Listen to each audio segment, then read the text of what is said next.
웃긴 게 네. 그 과학자들한테 상대성 이론에 대해서 한 문장으로 말해달라 이러면은 인류에게 왜 동성애가 필요했을까? 이것도 너무 저도 처음 듣는 얘기여가지고 재밌는 게 뭔지 알아요? 이게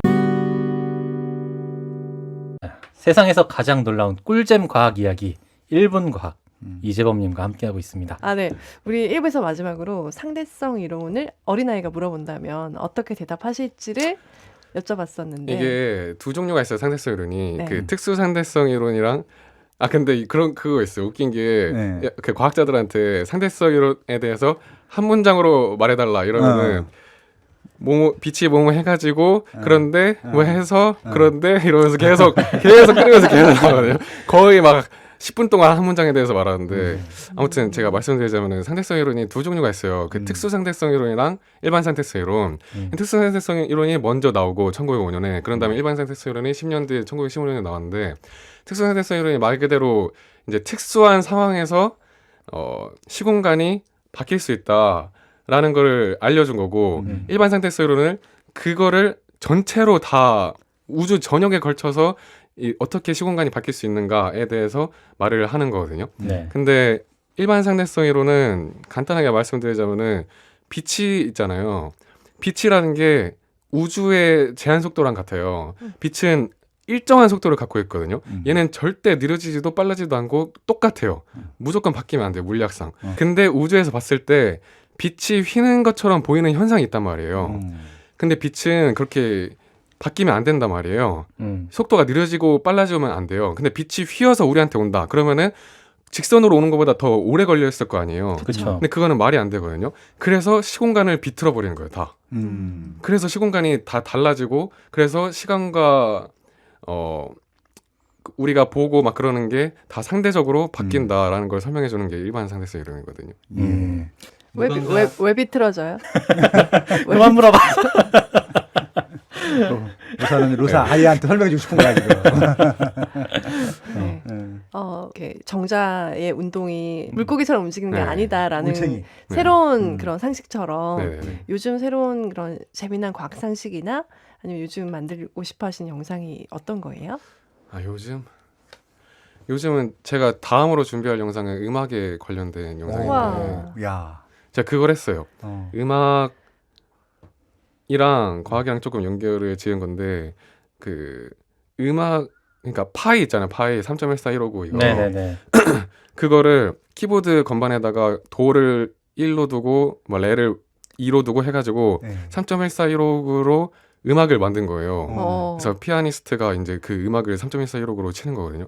3.1416 파이가 놀라운 게 뭐냐면은 이 1415고 막 이런 게 다 완전 랜덤하게 나온단 말이에요. 규칙이 없어요. 패턴이 없어요. 네. 근데 음악은 보통 다 패턴이 있잖아요. 네. 근데 파이는 패턴이 없는데 그거로 노래를 만드니까 되게 멋있더라고요. 그래서 그거로 조금 감성적으로 만들려고. 재밌다. 되게 궁금하네요. 그죠? 음악도 나올 거 아니에요. 네, 되게 와. 멋있어요. 되게 잘 나왔어요. 그렇게 해서 만들었는데 음악이 되게 잘 나왔다고요? 음악이 되게 그럼 멋있더라고요. 박자는 어떻게 하지? 박자는 이제 그 피아니스트 분이 알아서 하는 건데 이게 3.1415를 오른손으로 치면은 왼손으로 반주를 자기가 만들어서 하는 거죠. 그러니까 너무 놀라운 거예요. 네. 이거 뭔가 3.1415 이렇게 음악을 다 치면은 어떤 막 신비한 포탈이 열려가지고 막 뭐가 나오지 않을까 싶기도 한데. 그 무한 소수잖아요. 네. 근데 옛날 보면 과학자들 대부분 다 음악도 했더라고요. 이게 맞아요. 내가 같은가 봐요. 맞아요. 그러게. 과학자분들이 뭐 피아니스트고 그렇게 되더라고요. 맞아요. 근데 그런 게 있더라고요. 이 피아노를 정확한 연구 결과를 모르겠는데 조금 틀릴 수도 있는데 피아노를 치신 분이랑 바이올린을 치신 분들이 다른 악기보다도 그 분들이 뇌가 조금 달라요. 어렸을 때 그런 걸 치시는 분들이. 그래서 따님 있으시면은 따님 피아노나 바이올린 가르치시면 진짜 좋을 거예요. 가르치고 있습니다. 진짜요? 네. 아인슈타인이 어렸을 때부터 바이올린을 했거든요. 근데 바이올린을 하시는 분들이 바이올린을 한 사람의 뇌가 조금 더 어느 부분이 조금 더 꼬여져 있대요. 그러니까 더 부피가 크다는 소리인데 그 아인슈타인이 뭐 상대성 이론 이런 걸 생각할 때 다 머릿속으로 사고 실험으로 한 거란 말이에요. 그렇죠. 근데 이렇게 앉아서 그냥 생각을 계속 하는 건데 하루 종일 생각이 안 나면은 바이올린을 켰대요.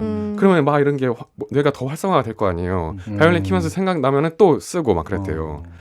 네, 저는 그 피아노랑 수학이랑 연관이 있다고도 저도 들었거든요. 그쵸. 실험 결과가 있었다고. 맞아요. 네, 한번 네. 찾아보세요. 악기를 하는 건 좋은 것 같아요. 어렸을 때. 네. 이게 피아노가 이게 코드도 있고 패턴도 있고 그러다 보니까 수학적으로도 연관이 있다고 하더라고요. 그럴 것 같아요. 네. 일부에서 제가 우유 얘기했잖아요. 근데 바로 이어지는 운동 네. 챕터 2 네. 운동 얘기도 되게 재밌거든요. 이제는 예. 뇌를 위해서 운동을 해야 된다. 네, 그렇죠. 다이어트가 아니라. 네. 여기에서 그 나온 대목 중에 좀 인상 깊었던 장면이 멍게 얘기 나오는 거. 네. 멍게는 그렇게 자리에 정착하고 나면 맞아요. 뇌를 쓸 일이 없으니까 뇌를 먹어버린다면서요. 네. 영양소 섭취를 위해서. 네, 그리고 에너지 소모도 제일 많이 하는 곳이니까. 네. 네. 좀 되게 좀 두려웠던 게 제가 집에서 마치 멍게처럼 있거든요.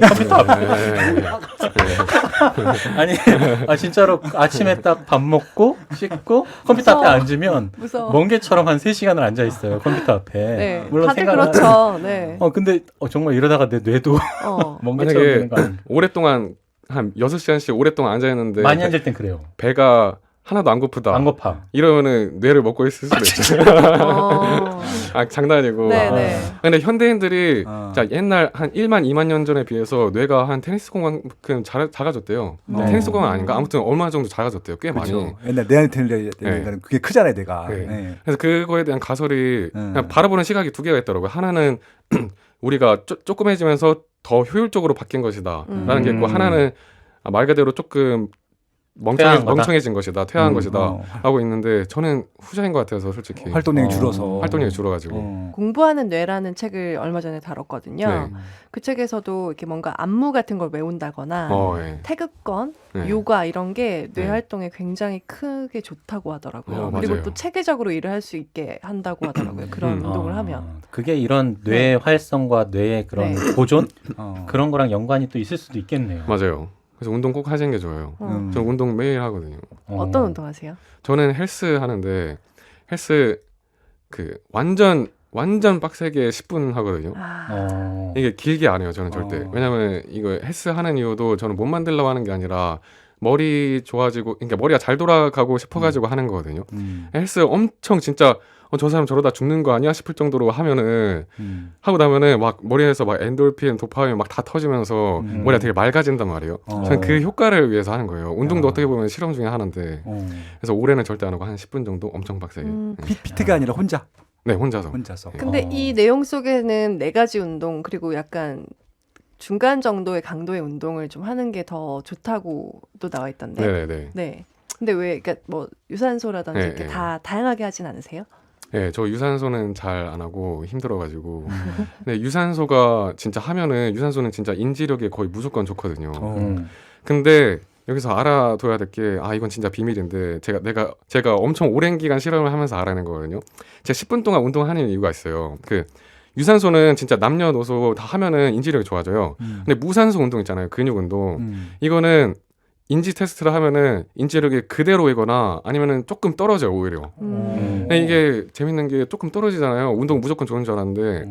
근데 무산소를 하면서도 인지력이 올라가는 방법이 있거든요. 뭐예요? 그게 뭐냐면은 그 HIIT 운동을 하는 거예요. 그게 High Intensity Interval Training인데 고강도로 인터벌 트레이닝을 하는 거예요. 그러니까 한 40초 정도 엄청 진짜 힘세게 운동하고 20초 쉬고 다시 40초 엄청 빡세게 운동하고 20초 쉬고 40초 빡세게 운동하고 20초 쉬고 하는 걸 한 5분에서 7분 만에 끝내는 거예요, 그냥. 그럼 진짜 엄청 힘들거든요. 네. 땀도 뻘뻘 나고.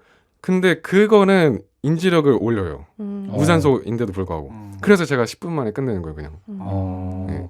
그럼 왔다 갔다 한 시간 더 많이 걸리겠네요. 훨씬 많이 걸려요. 그래서 제가 운동 끝나고 숟가락 뿌리는 거야 지금?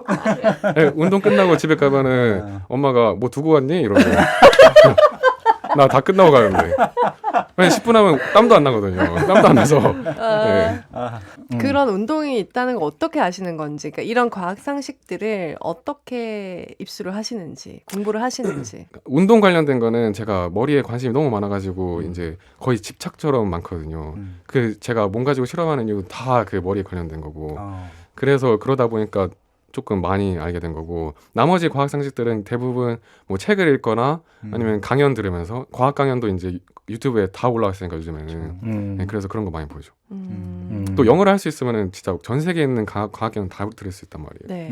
미국에는 얼마나 계셨던 거예요? 5년 정도 있었어요. 그렇구나. 네. 네. 근데 이거 진짜 하나하나 다 얘기해도 너무 재밌어요. 예, 인류에게 왜 동성애가 필요했을까? 이것도 너무 저도 처음 듣는 얘기여가지고 네. 너무 재밌었어요. 네. 꼭 필요한. 이렇게 얘기하면 책 안 보진 않겠죠, 사람들이? 괜찮아요. 안 봐도 괜찮아요. 네.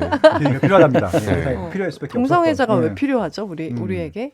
우리의 몸이 왜 우리 몸이 있냐에 대해서 이제 유전자를 남기기 위해 있다고 하잖아요. 네. 유전자를 남기는 방식이 다른 것일 뿐이죠. 음. 예를 들어서 꿀벌 같은 경우는 자기가 꿀벌 중에서 일벌들은 자기가 직접 애를 안 낳거든요.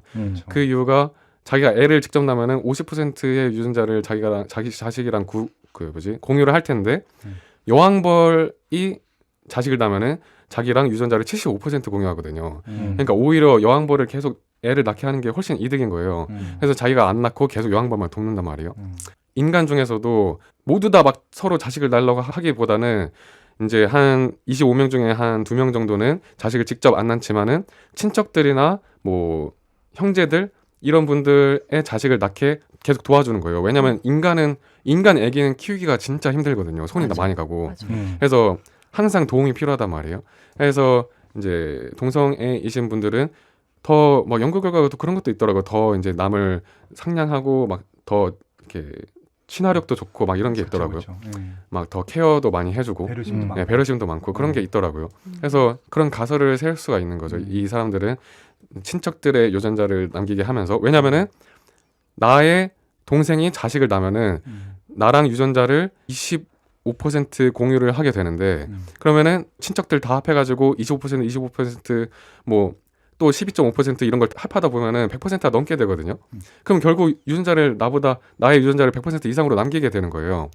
그러니까 뭐 생존 반식이 다른 것일 뿐이죠. 유전자 입장에서 봤을 때는. 그러니까 유전자 측면에서 바라보면 하등 이상한 일이 아니다. 라는 거죠. 이상한 일이 자기들이 어쨌든 생존하기 위한 일종의 유전자의 몸부림 맞아요. 같은 거다. 네. 너네는 뭐 생식도 안 하고 유전자도 못 남기는데 왜 있어? 이런 질문은 타당하지 않다는 거죠. 그게 되게 다양성을 존중하는데도 이런 과학적 사실이 되게 도움이 될 것 같아요. 네. 네. 쓸모도 없는 막 이런 식으로 비난하는 사람들이 있을 수 있잖아요. 네. 근데 아니야, 그렇지 않아. 네. 과학적으로도 이런 연구가 있어, 네. 증명이 있어 이렇게. 정답이란 건 없거든요. 근데 그렇죠. 네. 정답을 자기가 스스로 정답을 만들어 놓고 거기에 맞춰지지 않으면은 욕한다는 거는 안 되는 것 같아요. 저는 이거 고양이가 우는 것도 너무 신기했어요. 야옹이라고 그렇죠. 오는 이유. 네, 저는 이거 네. 처음 알았어요. 네. 네. 저도 어제 저희도 집에서 고양이 한 마리 키우거든요. 아 진짜요? 네, 아내한테 어제 이 얘기를 해줬더니 너무 흥미로워하더라고요. 진짜 그러냐고. 네. 근데 뭐가 진짜 그렇다는 건지 설명 좀 해주세요. 제가 아는 것보다는 작가님께 네, 토스하겠습니다. 예, 고양이들이 보통 네. 우리가 야옹야옹 소리만 거의 듣잖아요. 맞아요. 인간한테만 얘기하는 소리를 많이 들으니까. 근데 자기들끼리 얘기할 때는 막 크크크크 막 이러고 막 이러고 되게 다양한 소리 낸단 말이에요. 근데 인간한테는 막 이런 소리 안 내잖아요. 네. 그 이유가 이제 고양이 아기를 보면 알 수 있는데 아기 고양이는 엄마를 부르기 위해서 고음으로 야옹 이런단 말이에요. 그렇게 해야지 엄마의 주의를 사고 그다음에 나한테 관심을 준단 말이에요. 엄마가. 그러기 위해서 야옹을 하는 건데 이제 얘가 커서도 크면은 어른으로 인식해야 되는데 이제 인간이라는 존재가 밥도 주고 하니까 인간을 계속 엄마로 생각하는 거죠. 그래서 엄마로 생각하고 계속 평생 야옹야옹 하고 하면서 있는 거예요. 네. 그러니까요. 보통 야생의 그 고양이들은 새끼가 야옹거릴 때는 그래도 네. 케어를 해주지만 네. 새끼가 어느 정도 자라고 나서 야옹거리면 무시한다면서요. 네, 맞아요. 근데 인간 부모는 인간 그 고양이를 키우는 어. 사람들은 뭐 애가 그냥 야옹하면 배고픈가 보다 밥 주고 그러니까요. 뭐 어디 아파 보인다 그러면 병원 데려가고 네. 털 많이 자라면 털 깎아주고 네. 계속 케어를 해주니까 365일 그런 거예요. 레스토랑 가면은 그 직원 부르는 버튼 있잖아요. 네. 그 버튼을 계속 누르는 거죠. 그게 야옹이다. 네, 야옹이다. 대답하는 고양이도 있더라고요. 고양아 이러면 야옹 뭐 했어? 맞아. 그러면 야옹 이렇게 대답도 하고. 네. 저희 고양이 예뻐. 이름이 아롱인데 네. 이렇게 아롱아 그러면 잉 이럴 때가 있어요. 잉 하고 지가 대답을 해요.